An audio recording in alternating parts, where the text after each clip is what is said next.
Hello students, आप सबका स्वागत है। आज हम निराला जी की एक बहुत सुंदर कविता ध्वनि का भावार्थ समझने की कोशिश करेंगे।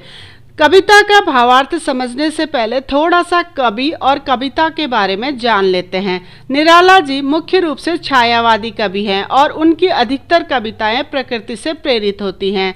निराला जी को बसंत का मौसम बहुत अधिक प्रिय था, इसीलिए उन्होंने बसंत ऋतु पर अनेक कविताएं लिखी हैं। निराला जी के जीवन में बहुत सारे उतार चढ़ाव आए। उनके माता पिता, पत्नी और उसके बाद पुत्री की भी मृत्यु हो गई। इतनी विपरीत परिस्थितियों के बावजूद भी उन्होंने कभी अपने जीवन में हार नहीं मानी और हमेशा आगे बढ़कर एक नई शुरुआत की। अपनी कविताओं के माध्यम से उन्होंने हमेशा ही नई पीढ़ी को जागृत करने का काम किया। उनकी कविताओं में हमेशा कुछ न कुछ गूढ़ रहस्य अवश्य छिपा रहता है। ध्वनि कविता में निराला जी ने प्रकृति की मदद से नई पीढ़ी को जागृत करने का काम किया है। वे नई पीढ़ी को पथभ्रष्ट होने से बचाना चाहते हैं और उनके हताश व निराश मन में फिर से आशा का एक दीप जलाकर उन्हें उन्नति के मार्ग पर अग्रसर करना चाहते हैं। बसंत ऋतु को ऋतुराज कहा जाता है, यानी सभी ऋतु में बसंत ऋतु को सर्वश्रेष्ठ माना जाता है। पतझड़ के बाद जब बसंत ऋतु का आगमन होता है तो पेड़ पौधों में नई नई कोपल यानी नई नई कोमल पत्तियां आने लगती हैं। बाग बगीचे, खेत खलिहानों में हरियाली छाने लगती है।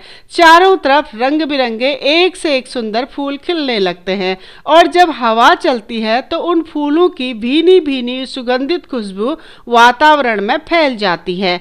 यह सब देखकर लोगों के भी तन मन खिल उठते हैं और उनमें एक नई ऊर्जा, उत्साह, उमंग का संचार हो जाता है। चारों तरफ खुशहाली छाने लगती है। कवि ने उसी समय का बहुत खूबसूरती से वर्णन किया है और अपनी इस कविता के माध्यम से नव युवाओं को जागृत करने का काम किया है। चलिए अब बढ़ते हैं हम अपने कविता के भावार्थ की तरफ। अपने पहले काव्यांश में कवि कहते हैं कि मेरा अभी अंत नहीं होगा, क्योंकि मेरे मन रूपी वन में अभी अभी बहुत सुंदर बसंत आया है, इसीलिए अभी मेरा अंत नहीं हो सकता है। दरअसल कवि अपने हिम्मत, हौसले और जज्बे से अपने जीवन की अनगिनत कठिनाइयों को पार कर चुके हैं, इसीलिए वे कहते हैं कि अभी अभी मैंने अपनी हिम्मत, हौसले से अपने आप को मजबूत किया है। अपने मन में नई भावनाओं, नए उत्साह, नव ऊर्जा का संचार किया है।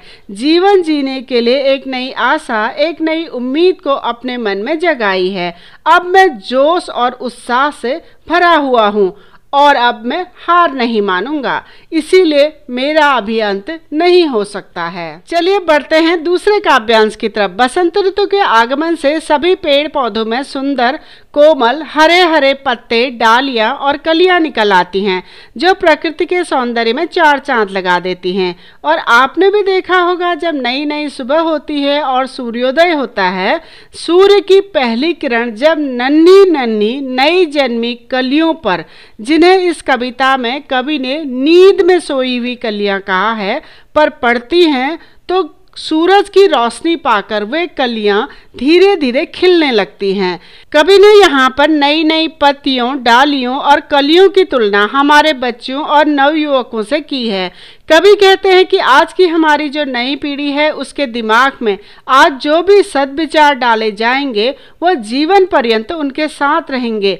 इसीलिए मैंने जो सुंदर सपने देखे हैं, उनके साथ मिलकर मैं उन सपनों को पूरा करूंगा और जरूरत पड़ी तो सोई हुई उस नई युवा पीढ़ी को जागृत करने का काम करूंगा।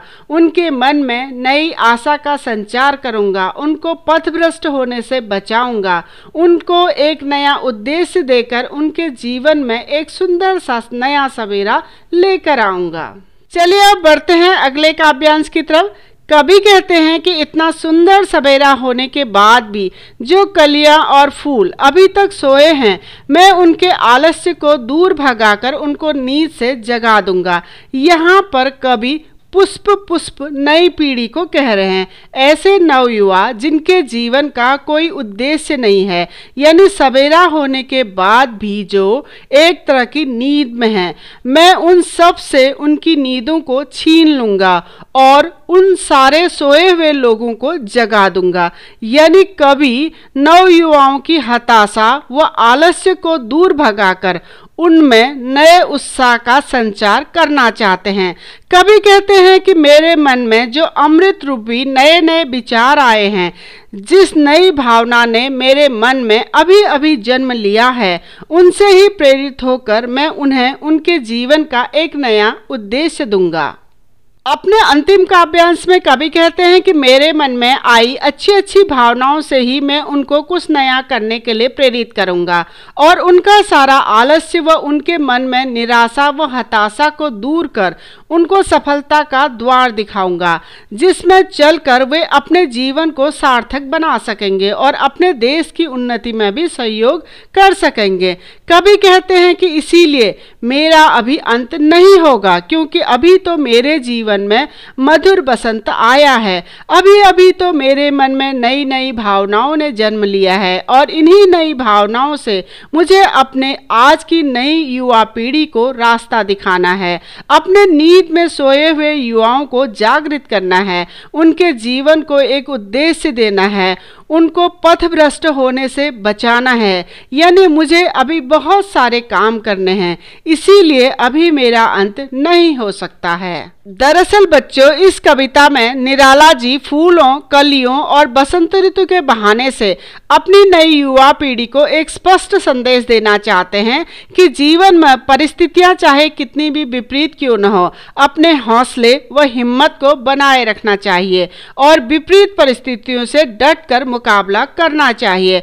अपने मन में हमेशा आशा की किरण को जगाए रखना चाहिए और अपने जीवन के लक्ष्य को पाने तक बिना रुके लगातार आगे बढ़ते रहना चाहिए। तो बच्चों, ये था हमारी निराला जी की कविता ध्वनि का भावार्थ। आपको कैसा लगा कमेंट बॉक्स पर जरूर बताइएगा। इसी भावार्थ को आप और विस्तार से देखना चाहते हैं तो आप हमारी वेबसाइट keepinspiringme.in में विजिट करिए। डिस्क्रिप्शन में मैंने इसका लिंक दे दिया है। अगर आपको वीडियो अच्छा लगे, इन्फॉर्मेटिव लगे तो प्लीज़ चैनल को लाइक करें, सब्सक्राइब करें और आने वाली वीडियो की इन्फॉर्मेशन के लिए बेल आइकन को दबा दीजिए। धन्यवाद।